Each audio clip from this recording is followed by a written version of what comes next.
Isha. Welcome back to my YouTube channel. For the latest update of my videos, please go and subscribe and also hit the subscription bell icon for ऐसी ही education related video आगे भी मिलती रहेंगी। तो अगर आप education से related video को चाहते हैं तो प्लीज़ गो एंड सब्सक्राइब। तो आज हम बात करेंगे चैप्टर नंबर 2 का। हमने क्लास 6 के एनसीईआरटी को कवर करने के लिए बोला था और जिसमें चैप्टर नंबर 1 हो चुका है हमारा। आज चैप्टर नंबर 2 को हम स्टार्ट करते हैं। जो चैप्टर नंबर 2 है वो है on the trail of the earliest people, यानी कि यहाँ पर हम स्टार्ट करेंगे आरंभिक मानव की खोज में चीज़ों के बारे में आज हम जानने वाले हैं। तो वीडियो बहुत ज़्यादा इंटरेस्टिंग होने वाली है।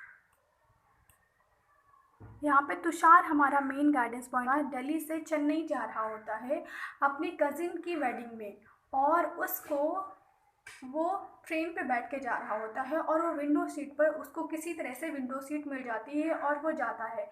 तब वो देखता है, अपने खिड़की से बाहर देखता है तो वहाँ पर उसको बहुत सारे पेड़ हैं, जो पेड़ होते हैं और बहुत से जगह होती हैं जो आज से कहते हैं कि ये जो ट्रेन का आविष्कार है ये आज से 150 साल पहले ही हुआ था। मतलब 150 साल पहले ही ट्रेन ऐसे चलने लगी थी। उससे पहले लोग पैदल ही एक जगह से दूसरी जगह जाया करते थे। तो तुषार कहता है अगर ये 150 साल, क्या हम इससे पहले क्या लोग एक जगह पे ही रह के थे, वो एक जगह से दूसरी जगह जाते ही नहीं थे? तो उसके मामा कहते हैं नहीं, ऐसा नहीं है। और फिर हमारा चैप्टर स्टार्ट होता है। तो उसके बाद हम बात करने वाले हैं हमारे फर्स्ट हेडिंग पे, जो कि चैप्टर का मेन पॉइंट है, the earliest people why were they on the move. तो यहाँ पर हम पढ़ने वाले हैं कि आखिर आज अगर हम इन प्रेजेंट टाइम पे अगर हम एक जगह से पर्टिकुलर अगर हम एक जगह पर हैं और दूसरी जगह पे जाते हैं तो किस एक जगह से दूसरी जगह जाते हैं, तो इसका मेन रीज़न क्या होता है? या फिर हम अपने रिलेटिव से मिलने जाते हैं या फिर हमें कोई काम होता है। बट उस समय लोग क्यों जाया करते थे, आपको ये समझने का। तो यहाँ पर जो राइटर है ये 4 रीजंस देता है कि उस समय लोग आखिर क्यों जाया करते थे। तो जैसा कि आपको पता है कि आज से 2 मिलियन ईयर्स अगो, यानी कि आज से 2 मिलियन ईयर्स अगो पहले लोग जो है हंटर्स गैदर्स होते थे, यानी कि वो शिकारी होते थे और खाद्य संग्राहक होते थे और वो एक जगह से दूसरी जगह जाया करते थे। इसका मेन जो इसके जो राइटर हैं तो वो 4 रीज़न बताते हैं कि 4 रीज़न हो सकते हैं जिसके कारण लोग उस समय एक जगह से दूसरी जगह जाते थे। तो यहाँ पे राइटर 4 रीज़न देता है कि उस समय लोग क्यों जाते थे। तो उसमें जो हमारा पहला रीज़न है, यानी कि ये जो पहला आप देख रहे हो, उसमें पहला रीज़न राइटर बताता है कि अगर वो एक ही जगह पे रहते थे, माना कि अगर आप यहाँ पे रहते हो, यानी कि एक जगह पे आप रहते हो, तो यहाँ पे उस समय लोग रहते थे, बहुत सारे लोग एक ही जगह पे रहते थे। तो पर्टिकुलर इस जगह पर जितने भी पेड़, क्योंकि पहले लोगों का खाना क्या होता था, ये फल फूल, वहाँ पे जो शिकार होंगे यानी कि वहाँ पे जो जानवर होंगे उनको मार के खाते थे। तो अगर पर्टिकुलर इसी जगह पर वो बहुत दिन तक रहते थे तो कुछ समय बाद यहाँ के जो पेड़ पौधे होते थे तो वो ख़त्म हो जाया करते थे। अब इस एरिया में ख़त्म हो गए और तो फिर उनको अलग एरिया में जाना पड़ता था, क्योंकि अब इस एरिया के ख़त्म हो जाते थे पेड़ पौधे कुछ खाने लायक, और बहुत सी ऐसी चीज़ें होती थी जो खाई ही नहीं जा सकती थी। तो इसके लिए एक पहला रीज़न ये हो सकता है कि राइटर कहता है कि पहला रीज़न ये हो सकता है कि लोग पहले एक ही जगह पर रहते हों तो वहाँ का जो खाने की जो सामग्री है वो समाप्त हो जाती थी, इसके लिए वो एक जगह से दूसरी जगह जाते होंगे। तो ये फर्स्ट रीज़न बताते हैं राइटर। तो हम बात करते हैं अब सेकेंड रीज़न के बारे में। तो यहाँ पे सेकेंड रीज़न बताता है कि जानवर जो होते थे उस समय के, तो यहाँ पे सेकंड रीज़न जो बताते हैं राइटर वो ये है कि अगर वहाँ पर मान लीजिए जैसे यहाँ पे बहुत सारे जानवर रहते हैं इस एरिया में और यहाँ पर वो मनुष्य भी रहते थे, तो वो जानवर कुछ समय बाद जब यहाँ का उनका चारा समाप्त हो जाता था, मतलब कि यहाँ पर जो पेड़ पौधे या फिर घास के थ्रू वो जीवित रहते थे जानवर, और उन्हीं जानवरों को ये मनुष्य भी खाते होंगे पहले। तो अगर वो यहाँ के जानवर जब यहाँ का चारा समाप्त कर देते होंगे तो वो किसी दूसरी जगह जाते थे खाने की तलाश में। तो उसी तरह तो जब ये जानवर यहाँ से जाते थे, अब जानवरों को खाते थे कौन? वो आदमी, यानी कि वो मनुष्य खाते थे। तो अगर वो ये जानवर यहाँ से गए तो यहाँ पे रहने वाले मनुष्य को, यानी कि यहाँ पे जो रहते थे लोग, उनको भी दूसरी जगह पे जाना पड़ता था इन जानवरों की तलाश में। क्योंकि वो हमेशा घास फूस नहीं खा सकते थे, वो जानवर भी खाते थे। वो पहले शिकार करके फिर खाना खाते थे। तो अगर यहाँ के लोग, यहाँ के जो जानवर थे वो किसी दूसरी जगह पे जाते थे, तो यहाँ के मनुष्य जो थे पहले के लोग, तो वो भी, उनको भी अलग जगह जाना पड़ता था। तो ये था हमारा सेकंड रीज़न जिसको बताते हैं। अब थर्ड रीज़न के बारे में आते हैं। तो थर्ड रीज़न में ये है कि अगर हम एक जगह पे रह रहे हैं, यहाँ पे हम रह रहे हैं, ठीक है, तो यहाँ पर जितने भी पेड़ पौधे होते हैं हमारे, वो सीजनल होते हैं। मतलब कि अगर मनुष्य, अगर कोई आदमी है तो यहाँ पे वो रहता है, तो यहाँ पर समझ लो आम के पेड़ लगे हैं बहुत सारे। तो ये आम के पेड़ सीजनल होते हैं, यानी कि गर्मियों में आम के पेड़ लगते थे और उसके बाद ठंडियों में उनका जो मौसम होता था वो समाप्त हो जाता था, तो वो पेड़ खत्म हो जाते थे।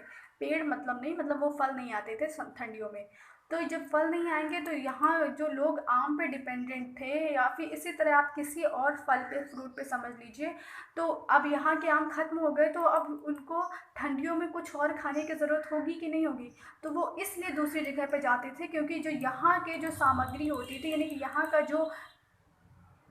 के जो फूल या फल होते थे वो ख़त्म हो जाते थे, बिकॉज वो सीजनल होते थे। तो इसलिए वो सीज़न टू सीज़न होते थे। ये देखो यहाँ पे लिखा हुआ है सीज़न टू सीज़न, तो वो सीज़न टू सीज़न चलते थे, इसलिए वो ख़त्म हो जाते थे। इसलिए यहाँ पे ये थर्ड रीज़न है कि मनुष्य एक जगह से दूसरी जगह जाता था। फोर्थ रीज़न ये है हमारा कि सभी, चाहे वो मनुष्य हो या फिर जानवर हो, सभी को पानी की आवश्यकता होती थी। तो उस पानी की आवश्यकता को पूर्ति वो नदियों के थ्रू ही करते थे। तो वो नदियाँ, कुछ नदियाँ होती हैं जो साल भर बहती हैं, यानी कि उसमें पानी हमेशा होते हैं। पर कुछ नदियाँ होती थी जो सीजनल होती थी, यानी कि उसमें जो टाइम पानी होता था वो कुछ समय बाद समाप्त हो जाता था, और बारिश के जब होती थी तभी वो नदियाँ भरती थी। तो अगर वो किसी ऐसी नदी के पास है जो सीजनल होती थी, तो वो नदियों के थ्रू वो पानी समाप्त जब हो जाता था, तब लोगों को एक जगह से दूसरी जगह पानी की तलाश के लिए जाना पड़ता था। तो ये फोर्थ रीज़न राइटर देता है कि ये 4 रीज़न हो सकते हैं कि जब मनुष्य उस समय दूर जाते थे, बाहर जाते थे, एक जगह से दूसरी जगह जाते थे। तो ये 4 रीज़न बताते हैं राइटर। अब हम आगे आते हैं। तो जो हमारी सेकेंड हेडिंग है वो है how do we know about this people, यानी कि हम जो पीपल्स के बारे में बात करते हैं तो उसका क्या रीज़न है, यानी कि हम उस पर कौन से हमें प्रमाण मिले हैं जिसके, तो इसके बारे में हमें ये प्रमाण है कि पहले के लोग लकड़ियों, पत्थरों के औजार बनाते थे, तो वो आज भी औजार उपस्थित हैं। कुछ औजार जो पत्थरों से बनाए गए हैं वो आज भी हमें मिलते हैं। तो उन सभी के थ्रू, यानी कि उन सभी को देखकर ही हम इस बात का अंदाज़ा लगाते हैं उनके रहन सहन के बारे में, उनके घर के बारे में, उनके रख रखाव के बारे में। तो ये था हमारी जो तो ये देखिए, ये कुछ टूल्स हैं जो दिख रहे होंगे आपको। ये टूल्स के थ्रू ही लोग अगले अपने जो होते थे वो काम करते थे, यानी कि वो उससे, अगर किसी फूल को, फल फूल को तोड़ना होता था, या फिर किसी फल फूल को काटने के लिए, या फिर जानवरों की खाल उतारने के लिए, तो ये सब का यूज़ वो इन्हीं पत्थरों के थ्रू किया करते थे। तो ये सब का यूज़ होता था। और ये अब वो प्लेसेस हैं जहाँ पर सबसे ज़्यादा हमें प्रमाण मिले हैं लोगों के बसने के, लोगों के रहने के, जिसमें पहला है ये जम्मू कश्मीर में उपस्थित बुर्जहोम, फिर दूसरा है मेहरगढ़, फिर भीमबेटका, कोलडीवा, चिरान, मुंबई, इनाम गांव, कोलकाता। ये ऐसी प्लेसेस हैं जहाँ पर बहुत ज़्यादा प्रमाण मिले हैं कि लोग यहाँ पर जो जो साइट्स हैं, ये साइट्स में लोग पहले रहा करते थे। तो ये जो इम्पोर्टेंट साइट्स हैं ये आपको ज़रूर याद होनी चाहिए। अब नेक्स्ट हेडिंग है हमारी मेकिंग स्टोन टूल्स, यानी कि ये जो पत्थर के जो टूल्स वो बनाते थे वो कैसे बनाते थे, क्योंकि उस समय कोई हथौड़ी जैसा कुछ तो होता नहीं था। तो ये टूल्स वो कैसे बनाते थे, तो फर्स्ट जो उसमें बताता है वो है the first is called stone on stone, यानी कि वो पत्थरों से पत्थरों को बनाते थे। यानी कि अगर कोई बड़ा पत्थर है उससे वो छोटे पत्थर पर बार बार प्रेशर करके, नहीं, बार बार उसको दबा के वो उस साइज़ में ले आते थे जैसा उनको चाहिए होता था। और फिर दूसरा है प्रेशर फ्लेकिंग। अब दूसरा जो तरीका वो ये है कि किसी एक पत्थर को वो कहीं जगह पे रख देते थे दबा के, और उसके बाद वो दूसरे बड़े पत्थर से उस पे मारते थे, और वो फिर उस शेप को देते थे जैसा वो चाहते हैं। तो ऐसे वो स्टोन टूल्स को पहले बनाते थे। तो ये जो हमारी सेकेंड जो दूसरी हेडिंग है। तो जो नेक्स्ट हेडिंग है वो फाइंडिंग अबाउट फायर, यानी कि हम यहाँ पे आग की खोज के बारे में पढ़ते हैं। तो यहाँ पे जो आग की खोज है वो आज से लगभग पुरा पाषाण काल में यानी कि पैलियोलिथिक एज में ही आग की खोज हो गई थी, परंतु उसके यूज़ के बारे में लोगों को नहीं पता है। तो उसके बाद में यूजेस के बारे में हमें नियोलिथिक एज में पता चलता है। तो आपको तो एक जगह है जो बहुत ज़्यादा फेमस है, वो कुरनूल एक जगह है जहाँ पर आग के राख के अवशेष मिले हैं। तो आप इससे समझ सकते हो कि आग की खोज हो चुकी थी। तो जो नेक्स्ट हमारी हेडिंग है वो है अ चेंजिंग एनवायरनमेंट, यानी कि आज से ऐसा माना जाता है कि आज से 12,000 साल पहले यहाँ की यानी कि भारतीय उपमहाद्वीप में बहुत से परिवर्तन आए, जिसके कारण यहाँ का जो क्लाइमेट है वो बहुत ज़्यादा गर्म हो गया।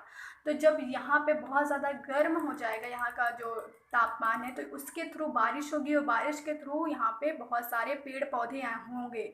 तो जब बहुत सारे पेड़ पौधे होंगे तो यहाँ पर वो जानवर की ज़्यादा उत्पत्ति होगी जो पेड़ पौधों को खाते हैं, जैसे आप गाय, भैंस, बकरी और हिरन, ये सब जो जानवर हैं वो बहुत ज़्यादा होंगे। तब जो है लोगों ने यहाँ पर जो ये जानवर हुए तो इनको देखा और फिर इनको वो इनका शिकार करने लगे, और फिर धीरे धीरे ऐसा टाइम आया जब लोगों ने इनको पूरी तरह से समझ लिया इन जानवरों को, तब उन्होंने इनको पालने का स्टार्ट किया। तो आप समझ सकते हो कि 12,000 साल पहले यहाँ पे जलवायु में परिवर्तन हुआ। तो इससे पहले ये जानवर इतनी मात्रा में नहीं थे जो 12,000 साल पहले हुए। तो यहाँ पर वो जानवरों की बहुत ज़्यादा भरमार हो गई, जिसको देखते हुए यहाँ के मनुष्यों ने फिर उन जानवरों को पालना सीखा। तो जो नेक्स्ट हमारी हेडिंग है वो है rock paintings and what they tell us. तो यहाँ पे रॉक पेंटिंग्स हमें बहुत ज़्यादा मिलती है। उसका जो फेमस प्लेस है वो है भीमबेटका, जो मध्य प्रदेश में है भीमबेटका। वहाँ पे हमें बहुत से ऐसे पेंटिंग्स मिलती हैं जिससे पता चलता है। उन पेंटिंग्स में हमें जानवरों के और जो शिकारी करते हुए मनुष्यों के, वो सभी के चित्रण मिलते हैं। इससे उन पेंटिंग्स को देखकर हम पता कर सकते हैं कि उस समय लोग क्या किया करते थे। तो ये पेंटिंग्स हमें बहुत कुछ बताती हैं हमारे पास्ट के बारे में। तो ये हमारी नेक्स्ट हेडिंग थी। और उसके बाद जो हमारी हेडिंग है हु डिड व्हाट, यानी कि उस समय के लोग करते क्या थे, यानी कौन कौन जो है कौन सा काम करता था, ये हमें कैसे पता चले तो करते। तो ऐसा उस टाइम क्या था कि मतलब अगर उस टाइम लोग जो होते थे तो क्या औरतें शिकार करती थी या फिर आदमी औजारों को बनाते थे या फिर और तो इसका हमें प्रत्यक्ष साक्ष्य तो नहीं मिलता है कि वो उस टाइम पे क्या करते थे, पर ये जरूर कहा जा सकता है कि दोनों, यानी कि वो चाहे मैन हो और चाहे वो वुमेन हो, वो दोनों मिल करके उस टाइम पे लोग अपने जो थे और दोनों ही साथ मिलकर रहा करते थे। लेकिन इसकी जो है हरन तो ये ज़रूर कहा जा सकता है कि उस समय दोनों ही, आदमी हो या फिर औरत हो, वो दोनों ही मिलकर कई काम। तो ये कंप्लीट वीडियो थी हमारी चैप्टर नंबर 2 की। तो अगर आपको ये वीडियो अच्छा लगा हो तो प्लीज़ लाइक करो, फ्रेंड्स को शेयर करो, सब्सक्राइब करो। Thank you so much for watching my complete video. और आगे आपको अगर ऐसी लेटेस्ट अपडेट चाहिए मेरी वीडियोज़ को तो जाओ सब्सक्राइब करो। Thank you so much.